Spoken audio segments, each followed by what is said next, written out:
Boris Chirbet, vous êtes philosophe cofondateur de My Job Company et le Lab RH.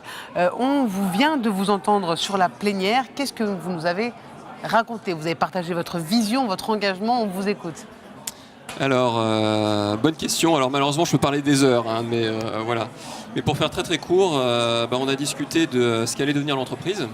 Voilà. C'est la réflexion qu'on se pose pendant 48 heures. Quelle est cette révolution du travail et vers quoi est-ce qu'on va selon vous? Vers quoi est-ce qu'on va? En fait, vers une transformation complète des organisations, leurs objectifs. Traditionnellement, l'entreprise existait en fait pour produire du profit, de l'argent. La question de l'humain était un petit peu mise au second plan. Et l'une des grandes révolutions qu'on est en train de vivre, c'est qu'on comprend aujourd'hui que pour que l'entreprise soit vraiment performante, il faut que les gens y soient bien. Qu'est-ce que c'est que My Job Company? Alors, qu'est-ce que c'est My Job Company? C'est une start-up que j'ai lancée il y a 2 ans avec 2 associés qui fait du recrutement participatif. Donc en fait, l'idée du recrutement participatif, c'est la cooptation, pour utiliser le mot en fait qui convient. C'est donner un vrai rôle aux salariés, ça, c'est ça, expliquez-moi. Oui, il y a aussi ça. C'est dire en fait qu'aujourd'hui, pour recruter, il n'y a rien de plus puissant que de passer par le réseau, que de passer par les gens. Donc en fait, nous, ce qu'on fait, c'est très simple, c'est qu'on va voir des entreprises qui nous confient des offres d'emploi. Ces offres, en fait, on les donne à une communauté d'internautes, et en fait ces internautes ouvrent leur carnet d'adresses, et s'ils trouvent un candidat qui est reçu en entretien, on leur donne de l'argent. Si le candidat est recruté, on leur donne encore beaucoup plus d'argent. Donc en fait c'est de la cooptation rétribuée. On a aujourd'hui 40 000 coopteurs qui sont actifs. L'intérêt, c'est la garantie? Oui, il y a la garantie, effectivement. Il y a aussi le fait de pouvoir atteindre des viviers de talents, de candidats qui ne sont pas forcément accessibles par les canaux traditionnels. Parce que beaucoup de gens se protègent un petit peu aujourd'hui, notamment dans l'informatique, oui. Où ils sont sursollicités. Donc souvent, quand ça passe par le bouche à oreille et par quelqu'un en qui vous avez confiance, vous allez beaucoup plus facilement vous positionner sur une offre d'emploi. Voilà. Et il y a les résultats concrets aujourd'hui, vous êtes leader sur le marché? Oui, on est leader sur le marché. Mais vous avez des résultats concrets en entreprise, on voit que c'est productif, que c'est mieux par la collaboration entre salariés? Oui, en fait, la cooptation, c'était le premier canal de recrutement. Historiquement, ça se faisait toujours par le bouche à oreille. Nous, on a utilisé le digital pour l'augmenter, voilà, pour l'accélérer.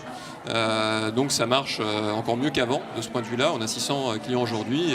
Effectivement, c'est un modèle qui se développe et qui, je pense, est promis un assez bel avenir. Il y a des ratés? Oui, bien sûr, plein, mais sans arrêt. Enfin, quand on est une start-up, on n'arrête pas de se planter, mais c'est pas tellement les échecs qui sont importants, c'est plutôt ce que vous apprenez. C'est comment vous arrivez à les surmonter et puis être dans un cycle en fait d'évolution permanente. Mais oui, il y a eu plein de ratés et c'est comme ça qu'on a construit en fait quelque chose qui marche de mieux en mieux. Ouais. Pour mieux travailler, comment est-ce qu'il faut travailler? Pour mieux travailler, comment il faut travailler? Écoutez, ça c'est une question qui engage plein de choses, je pense aujourd'hui. Tout à l'heure, ce que j'ai essayé d'expliquer, c'est que pour moi, en fait, il y a une combinaison entre différentes dimensions. Pour mieux travailler, il faut être dans des espaces où on est bien.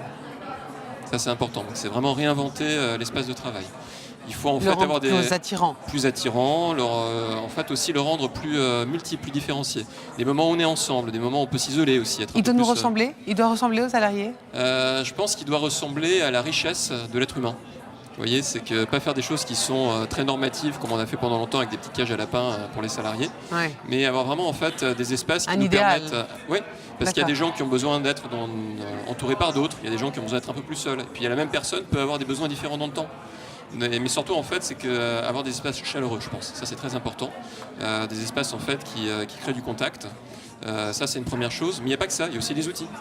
Enfin, les outils, c'est très important d'avoir des outils qui ressemblent à ce qu'on utilise au quotidien. C'est-à-dire que si vous êtes dans une entreprise où vous travaillez avec des outils qui n'ont pas le niveau de simplicité, d'accessibilité de ce que vous avez sur votre smartphone, ça crée aussi un blocage. Après, il faut aussi travailler, je pense, de façon de plus en plus... Alors, c'est un grand cliché ce que je vais dire, mais en créant effectivement des logiques de confiance entre les gens, plus de transparence. D'où la cooptation. Oui, la cooptation, c'est aussi une manière en fait, de faire confiance aux employés de l'entreprise pour que finalement ils l'aident à acquérir de nouveaux talents. Pas forcément passer par des services externes, mais aussi passer en fait par toute la force qu'on a déjà devant soi. Donc, en tout cas, c'est une belle initiative.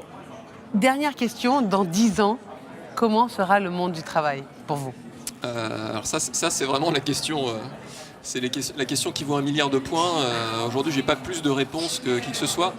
Mais je pense en fait que ce qui va caractériser le monde du travail dans 10 ans, c'est qu'on aura réussi à construire finalement des organisations où on va enfin comprendre que quand on fait confiance en fait au collectif, à la communauté, ça peut fonctionner.